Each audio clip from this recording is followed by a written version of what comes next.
Hello hello മക്കളെ, ഇന്ന് നമ്മൾ പഠിക്കാൻ പോകുന്നത് 2ാം ക്ലാസ്സിലെ മലയാളം പാർട്ട് 2 പുസ്തകത്തിലെ 8ാമത്തെ യൂണിറ്റായ പച്ചിലത്തുമ്പിലൂടെ എന്ന യൂണിറ്റിന്റെ പ്രവർത്തന പുസ്തകമാണ്. അതിലെ 1ാമത്തെ പ്രവർത്തനം വിവരണം തയ്യാറാക്കലാണ്. വിത്ത് മുള പൊട്ടി. വെണ്ടവിത്തും മത്തൻ വിത്തും അവരുടെ തളിരിലകൾ നീട്ടി പുറത്തേക്ക് നോക്കി. അവർ ചുറ്റും കണ്ട കാഴ്ചകൾ എന്തെല്ലാം? നമ്മുടെ ടെക്സ്റ്റ് ബുക്കിലുള്ളതാണ് ഇത് നമ്മൾ ഇവിടേക്ക് എടുത്തെഴുതുകയാണ് വേണ്ടത്. അതിനു മുമ്പായിട്ട് നിങ്ങൾ ആദ്യമായിട്ടാണോ ഈ ചാനൽ കാണുന്നത്? എങ്കിലൊന്ന് സബ്സ്ക്രൈബ് ചെയ്യൂ. അതുപോലെ തന്നെ വീഡിയോയ്ക്ക് ലൈക്ക് നൽകാൻ മറക്കല്ലേ. വീഡിയോയ്ക്ക് ലൈക്ക് വളരെ കുറവാണ്, അപ്പോൾ നിങ്ങൾ ലൈക്ക് ചെയ്യണം, എന്നാലേ സന്തോഷമാവുള്ളൂ. ഓക്കെ, അപ്പോൾ ഈ വീഡിയോ കിട്ടാത്ത ഫ്രണ്ട്സിന് വേണ്ടിയിട്ട് ഷെയർ ചെയ്ത് കൊടുക്കുകയും ചെയ്യണം കേട്ടോ. ഓക്കെ, അപ്പോൾ എന്തൊക്കെയാണ് കണ്ടതെന്ന് ടെക്സ്റ്റ് ബുക്കിലുണ്ട്. എന്തൊക്കെയാണ് കണ്ടത്? മുകളിലേക്ക് നോക്കിയപ്പോൾ നീല ആകാശം, പിന്നെ ചുറ്റിലും പച്ച നിറത്തിലുള്ള ചെടികൾ. അവ പല വലുപ്പത്തിലുണ്ടായിരുന്നു, പല തരത്തിലും ഉണ്ടായിരുന്നു. അപ്പം നമുക്കിതൊന്ന് എഴുതി നോക്കാം. അപ്പം എങ്ങനെയാണ് എഴുതേണ്ടത്? മുകളിലേക്ക് നോക്കിയപ്പോൾ നീലാകാശം, ചുറ്റിലും പച്ചയുടുപ്പിട്ട ചെടികൾ, പല തരത്തിലും പല വലുപ്പത്തിലും ഉണ്ടായിരുന്നു. ഇങ്ങനെയാണ് എഴുതേണ്ടത്. ഇനി 2ാമത്തെ പ്രവർത്തനം നോക്കാം. പൂക്കൾ പല നിറം. വെണ്ടച്ചെടി മൊട്ടിട്ടു തുടങ്ങി. മൊട്ടുകൾ വിരിഞ്ഞു, മഞ്ഞപ്പൂക്കളായി. എല്ലാ പച്ചക്കറികളുടെയും പൂക്കൾ മഞ്ഞ നിറത്തിലുള്ളവയാണോ? നിരീക്ഷിച്ച് തരംതിരിക്കാം. മഞ്ഞപ്പൂക്കളുള്ള പച്ചക്കറികൾ, വെള്ളപ്പൂക്കളുള്ള പച്ചക്കറികൾ, മറ്റുള്ളവ. ഇപ്പം മഞ്ഞയും വെള്ളയും, പിന്നെ മറ്റുള്ളവ നീലയും പർപ്പിളും പിങ്കും ഒക്കെ ഉള്ളതുണ്ട്. അത് നമ്മൾ ഇപ്പുറത്തും എഴുതാം. ഓക്കെ, അപ്പം നമുക്ക് എഴുതി നോക്കാം. മഞ്ഞ നിറമുള്ള പൂക്കൾ: വെണ്ട, കുമ്പളൻ, മത്തൻ, വെള്ളരി, കയ്പ, തക്കാളി. ഇനിയുണ്ട് കേട്ടോ, അതൊക്കെ നമ്മൾ കാണുമ്പോൾ ഇതിൽ ചേർത്താൽ മതി. അടുത്തത് വെള്ള നിറമുള്ള പൂക്കൾ: മുളക്, മുരിങ്ങ, പപ്പായ, കോവയ്ക്ക, പടവലം. മറ്റുള്ളവ: വഴുതന, പയർ, അമര. ഇതിനൊക്കെ മറ്റു തരം നിറമുള്ള പൂക്കളാണ്. ഇനി നമുക്ക് പ്രവർത്തനം 3, 8ൽ 3 വരികൾ കൂട്ടിച്ചേർക്കാം. അറിയാമോ? മത്തൻ വള്ളിയെ അറിയാമോ? പൂവിൻ നിറമെന്തറിയാമോ? മത്തൻ വള്ളിയെ അറിയാമേ, മത്തൻ പൂവിന് മഞ്ഞ നിറം. വെള്ളരി വള്ളിയെ അറിയാമോ? പൂവിൻ നിറമെന്തറിയാമോ? വെള്ളരി വള്ളിയെ അറിയാമേ, വെള്ളരിപ്പൂവിന് മഞ്ഞ നിറം. പാവൽ വള്ളിയെ അറിയാമോ? ഇതേപോലെ പാവൽ വള്ളിയെ അറിയാമോ, പൂവിൻ നിറമെന്തറിയാമോ, അങ്ങനെ നമുക്കിവിടെ എഴുതി കൊടുക്കാം.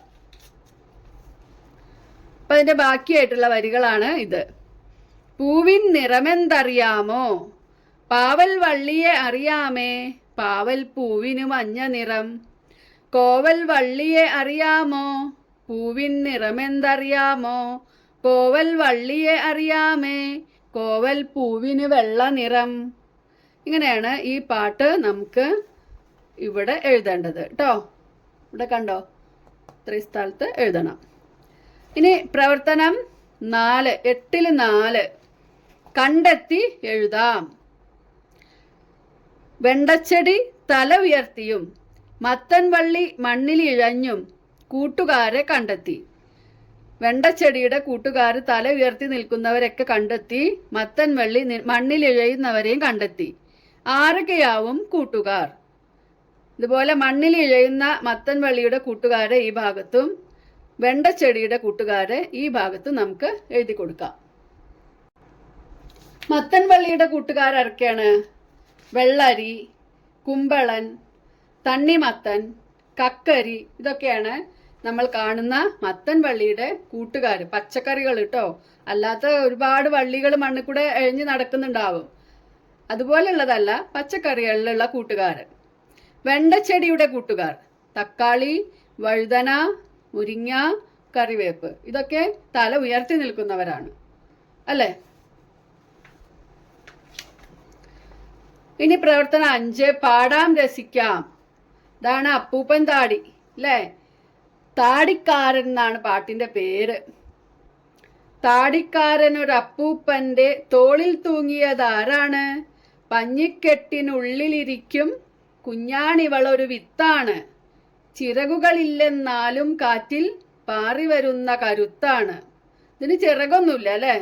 പക്ഷെ അത് നല്ല പാറി പല ദൂര സ്ഥലങ്ങളിലേക്ക് പോകും. എന്തിനാ അറിയോ?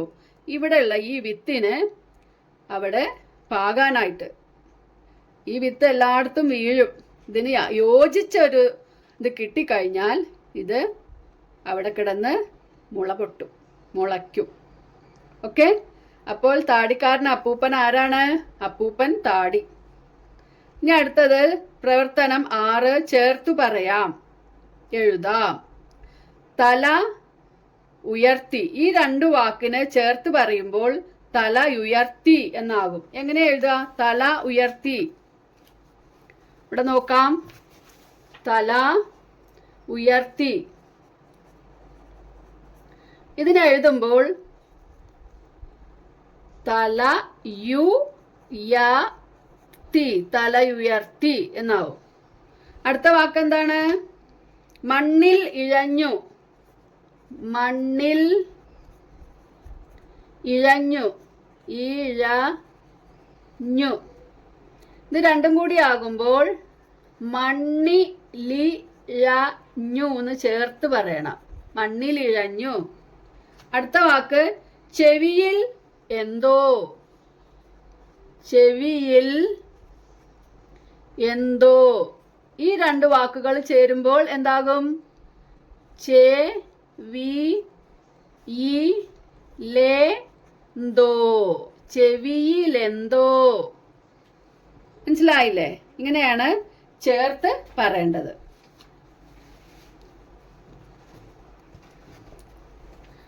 പാചകക്കുറിപ്പ് തയ്യാറാക്കാം. നമ്മൾ മുരിങ്ങയില കറിയുടെ പാചകക്കുറിപ്പാണ് നേരത്തെ തയ്യാറാക്കിയത്. ഇവിടെ നിങ്ങൾക്ക് ഇഷ്ടപ്പെട്ട മറ്റൊരു വിഭവത്തിന്റെ പാചകക്കുറിപ്പ് തയ്യാറാക്കണം. ഓക്കെ, ഇനി കടങ്കഥകൾ എഴുതാം. പച്ചക്കറികളുമായി ബന്ധപ്പെട്ട് ഞാൻ കണ്ടെത്തിയ കടങ്കഥകൾ അതിവിടെ എഴുതണം. പിന്നെ ഇവിടെ വിത്ത് നടാൻ നിരീക്ഷിക്കാന്നൊരു പ്രവർത്തനം നിങ്ങൾക്ക് തന്നിട്ടുണ്ട്. അത് നിങ്ങൾ ഒരു ദിവസം വിത്ത് നട്ട് ഓരോ ദിവസവും വിത്തിനെ നിരീക്ഷിച്ച് മാറ്റങ്ങളാണ് എഴുതേണ്ടത്. ഇവിടെ ഞാൻ നട്ട വിത്ത്, ഇവിടെ പയറോ വെണ്ടയോ വഴുതനയോ ചീരയോ എന്താ നിങ്ങൾ നട്ടിച്ച അതിൻ്റെ പേര്. ഇനി ഞാൻ നിരീക്ഷിച്ചത് തീയതി. അപ്പം നിങ്ങൾ നട്ട ദിവസം നിങ്ങൾ വിത്ത് നട്ടു എന്ന് എഴുതിയിട്ട് തീയതി ഇവിടെ എഴുതുക. അടുത്ത ദിവസം എന്താണ്? ഒന്നും കാണുന്നുണ്ടാവില്ല, പ്രത്യേകിച്ചൊന്നും. അതിൻ്റെ അടുത്ത ദിവസവും ചിലപ്പോൾ ഒന്നും കാണില്ല. അപ്പം അതുപോലെ നമുക്ക് എങ്ങനെ എഴുതേണ്ടതെന്നൊന്ന് നോക്കാം. ഈ 2 പ്രവർത്തനങ്ങളും കൂടെയാണ് ഇതിലുള്ളത്. അപ്പം നമുക്ക് ആദ്യം കടങ്കഥകൾ എഴുതാം. അപ്പം നമുക്ക് പച്ചക്കറിയെ കുറിച്ചിട്ടുള്ള ചില കടങ്കഥകൾ ഇവിടെ എഴുതിയിട്ടുണ്ട്, നോക്കാം. പച്ചയ്ക്ക് എരിയും, വെന്താൽ മധുരം. ഉള്ളിയാണ്. കയ്പുണ്ട് കാഞ്ഞിരമല്ല, മുള്ളുണ്ട് മുരിക്കല്ല, വാലുണ്ട് വാനരനല്ല. അതാണ് കയ്പയ്ക്ക അല്ലെങ്കിൽ പാവയ്ക്ക. അടിപാറ, നടുവടി, മീതെ കുട, ചേന. കാള കിടക്കും കയറോടും, മത്തൻ. മുക്കണ്ണൻ ചന്തയ്ക്കു പോയി, തേങ്ങ. ഇനി ഇവിടെ ഇപ്പുറത്ത് തന്നിട്ടുള്ള പ്രവർത്തനം ഉണ്ടല്ലോ, ഇതില് ഇതുപോലെയാണ് എഴുതേണ്ടത്. നിങ്ങൾ ഏത് വിത്താ നട്ടെന്ന് വെച്ചാൽ അതിനനുസരിച്ച് ഈ ദിവസങ്ങൾ മാറ്റം വരും കേട്ടോ. അപ്പൊ ഇവിടെ ഞാൻ നട്ട വിത്ത് പയറാണ്. ഞാൻ നിരീക്ഷിച്ചത് തീയതി. അതില് പയർ വിത്ത് നട്ടു 28-ാം തീയതി. വിത്ത് നനച്ചു 29-ന്. വിത്ത് നനച്ചു 30-ന്. ഒന്നും കാണുന്നില്ല പ്രത്യേകിച്ച്. 1-ാം തീയതി മുള കണ്ടു, ചെറുതായിട്ടൊരു മുള. 2-ാം തീയതി മുള ഉയർന്നു. 3-ാം തീയതി ആ മുള അങ്ങനെ വിരിഞ്ഞ പോലെ നിൽക്കുകയാണ്. 4-ാം തീയതി അതിന് 2 ഇലയായി. ഇങ്ങനെയാണ് നിങ്ങൾ ഓരോ ദിവസവും നിരീക്ഷിച്ചത് എഴുതേണ്ടത്. ഓക്കെ, അപ്പം നമ്മുടെ ഈ പാഠം ഇവിടെ അവസാനിച്ചിട്ടുണ്ട്. പച്ചില തുമ്പിലൂടെ പച്ചില തുമ്പിലൂടെ എന്ന ഈ യൂണിറ്റിന്റെ പ്രവർത്തന പുസ്തകത്തിലെ എല്ലാ പ്രവർത്തനങ്ങളും ഇപ്പോൾ ഇവിടെ ചെയ്തു കഴിഞ്ഞിട്ടുണ്ട്. അപ്പോൾ വീഡിയോ ഇഷ്ടപ്പെട്ടാൽ ലൈക്ക് ചെയ്യാൻ മറക്കല്ലേ. താങ്ക്